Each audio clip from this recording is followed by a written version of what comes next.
And it's not anything new in principle, right? Like, again, life, liberty, property. It's kind of the foundational ethos of what was the 1215 Magna Carta, which became the U.S. Constitution. Like, we know what we need to live free and to flourish, but we can't seem to construct anything that doesn't end up getting corrupted and betraying that end or betraying those principles.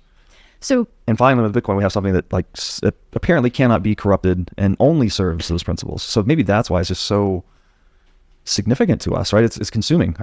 Obviously, build your whole career around it and talk about it 24/7. Talk about it 24/7. Yeah. Well, you mentioned liberty and property rights, and I've recently, in last year, had a meeting with an investor, and a few members of our team were meeting with a few members of his team, and this is a very high net worth individual. And my team is talking, and I'm not. I didn't come from the capital market side of the world. Like, that's not my forte. Raising money is not what they hired me for. So I'm just sort of like this fly on the wall. And the patriarch of this family, after about 15 minutes, he looks over at me and he says, "You've kind of been quiet. I want to know what you think about this." And I really love what we're building at Levelfield because I think that we're enabling folks to touch Bitcoin. We talked about that. Right. And when people store more of their energy or their wealth in Bitcoin, they need financial services, right? So they're going to want to use Bitcoin as collateral so that they can go buy a house, buy a car, buy a jet ski, go on vacation, go on a ski trip, right? So I said to him, all right, I've heard a lot about you, and now I've been sitting with you for 15 minutes. And in these 15 minutes, here's what I've gathered. Here's my perception. You've been in the natural resource business your whole life, wildly successful. You own, I won't dox them, an X commodity mine. You own a Y commodity mine. You own a ton of real estate in the most pristine areas of the untouched areas of the United States. You love to hunt. You love to fish.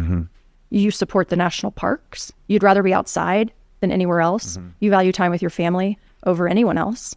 And your whole life focuses around those things. So knowing these things about you, you are aligned with liberty, freedom, and private property. And if you are aligned with liberty, freedom, and private property, you are a Bitcoiner. That's what he did. He started laughing. And I said, so may I ask you, do you own Bitcoin? What do you think he said? Probably no. Yes. Oh, he did. We own Bitcoin. Okay.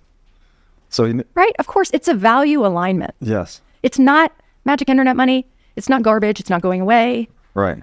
When you understand the ethos of Bitcoin, right? And you said so fantastically earlier that, say it again about the Constitution. It's my strong opinion that Bitcoin is more American than the U.S. Constitution. Right. Yeah. Same principles, different container, and it's a container that can't be broken as easily. And we're seeing the U.S. Constitution be broken over the past few years. Right. So these are easy decisions. Do I want to own Bitcoin? Yes, I want to own freedom.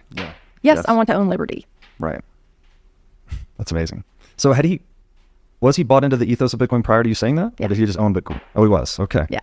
Well, that's really good to hear because I think I've thought similar things, right? People that are proponents of the American dream, let's say, and private property rights, but then decrying Bitcoin. I'm like, you have cognitive dissonance that you don't understand yet.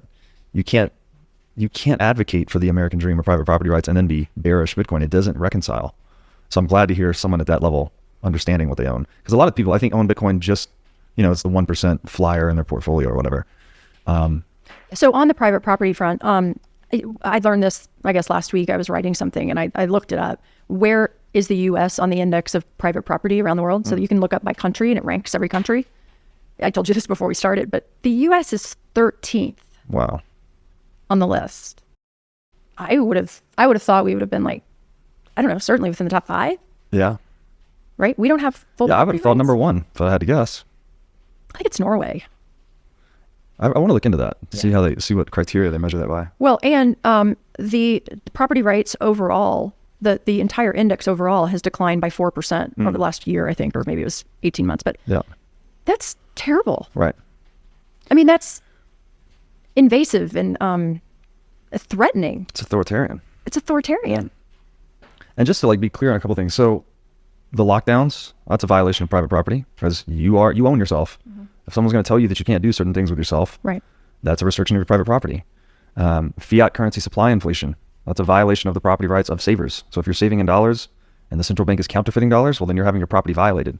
So it's more than just what we might traditionally think of as, oh, that house is yours. Well, here's a gun. Now it's mine. It's not just that. There are these other more systemic and I would say insidious forms of property right violation taking place around the world at an accelerating pace the past couple of years. And I don't know what we can do to stop that without Bitcoin.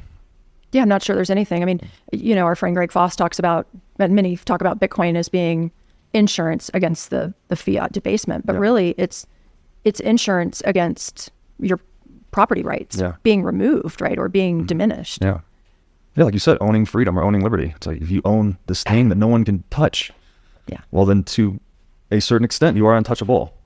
Obviously, it's not a force field. It's not going to protect you from all physical harm, but you do get you get a wider set of options when you're holding something that no one can steal from you. Right. And that's very important. Well, and that you can walk across a border with. Yeah.